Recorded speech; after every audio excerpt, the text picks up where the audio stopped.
Did you ever notice, boppers, that fucking these toxic people are always the victim? They could do the most heinous, fucked up shit, and somehow they will twist it around into them being the victim. They do it all the fucking time. Look at this stuff with Trump. Now he's the victim. He drops the ball completely, is mishandling the coronavirus containment, everything. He's fucking it all up. And he probably instructed his son to say that shit, that he's the fucking victim now. That, oh, they're just using this as an excuse to fucking fuck with my dad and hurt my dad. He's the fucking innocent guy here. You see, my husband does it all the time. He is never the bad guy. You'll never hear him say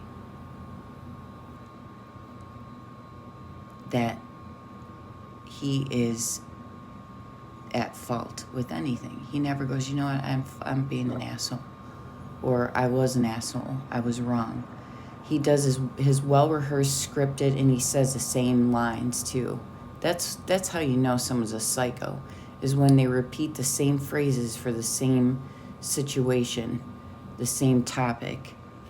It's always these scripted sentences, you know? Pay attention to that. And he says, I know you should never hit a woman. There's no excuse for what I did. He says it over, and I've heard him say it dozens of times, the same thing. And he probably says it to other people too. He truly feels, this is one instance, he feels that on that day that he almost took my life, he was beating me as hard as he could. And going, every time he hit me. He was hitting me as hard as he could. And it showed. He fucked me up. I had some fucking, not just the broken ribs and the collapsed lung, but I had a softball-sized purple and blue bruise on my face, circular bruise from him hitting my cheek. And they wanted to do a CT scan on my cheek, but I refused it because I didn't want to be fucked with, you know? I was already on fucking, I had a chest tube and shit, and I didn't, you know, I just didn't want another test. I didn't feel like it was broken. So he honestly feels that he's the victim in that situation. And, you know, I summed up the courage after he abandoned me in the hospital. I realized, you know what? He's a psycho. This guy's a fucking psycho, and you need to go to the police. So I went to the police and filed a report. And then I found out he was getting 6 to 20 years, and everybody was making me feel like I was the fucking bad guy. And I took all the I got so scared. I thought, you know what? Maybe I am crazy and I fucking deserved it. So I called the police and I told them, you know, I need to talk about what happened with you. And this police officer came over. It's the same one that saved Hannah's ass that day when they illegally searched her apartment and arrested her. They entered and searched her apartment with no warrant. He came here and I told him, look, I hit him with the stick. It's my fault what happened to me. He looked at me and he laughed, and not in a mocking way at all. He was very kind.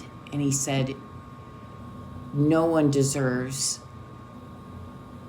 what happened to you. You do not deserve what happened to you. And I was skeletal. I was so skinny, you know?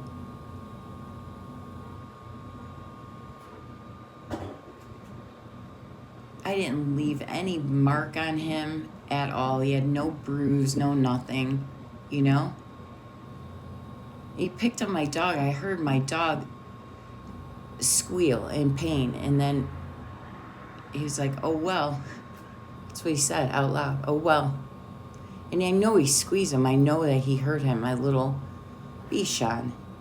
So I fucking had enough because he was so abusive. And this is after him fucking putting a hole in the wall with my head. This is after him throwing me on the ground. And I'm fucking dying at this time, man. I'm fucking like... I had just gotten my medication for my adrenal insufficiency, and I was circling the fucking drain right before then. I was bone skinny and so fucking weak and sick.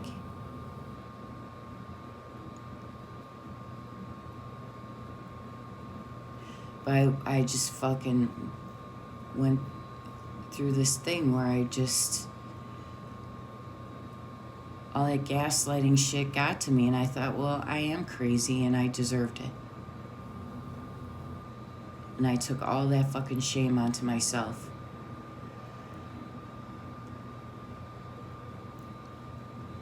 And that's why I threw myself under the bus with his attorney. All that shit he's got is fucking from his attorney. That's from me. And fucking, a lot of it's fucking bullshit.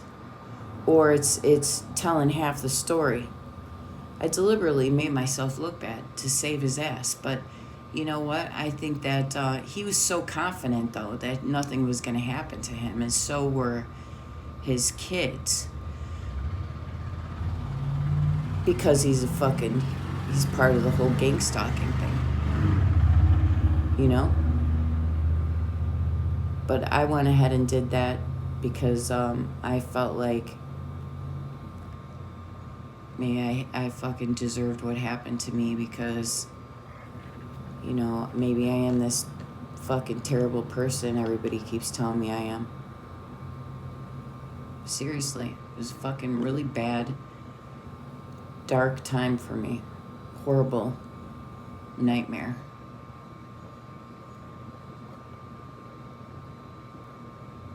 That's when I couldn't speak above a whisper for a long time. So he did that, and then he let me throw myself under the bus for one, and because in his head, they never can do wrong. These fucking soulless fucks we have to share the planet with. They will always find a way to turn it around and make themselves a victim in this situation. Even with something like that. So I had that bruise on my face. I also had the same size bruise on my shoulder and same dark blue purple color.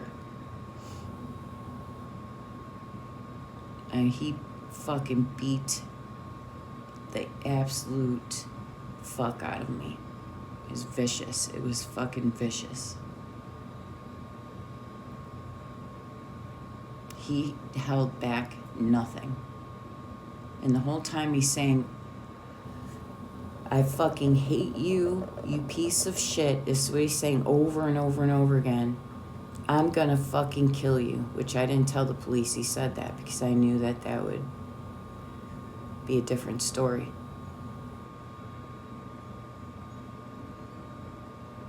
I'm gonna fucking kill you. Over and over and over again as he's fucking hitting me as hard as he can. So and when he broke the ribs, he kept hitting the broken ribs. That was excruciatingly painful, getting punched in broken ribs over and over again. But he still claims to be the victim.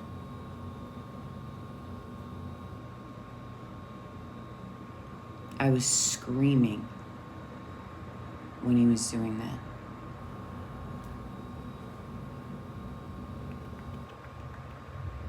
He told me later he has no recollection of it. He doesn't remember any of it.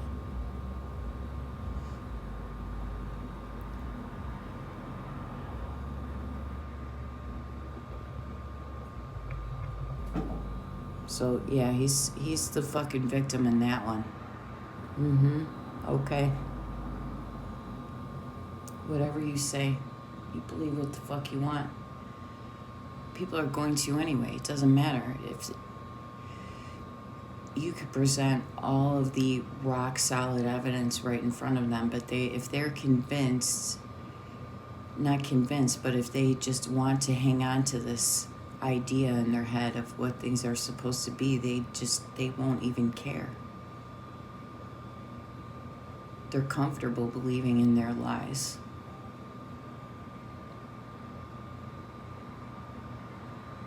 I'm really comfortable with the truth. And the truth needs to be told.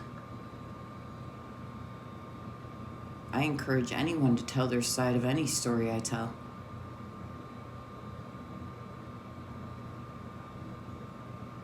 I'm not afraid of the truth.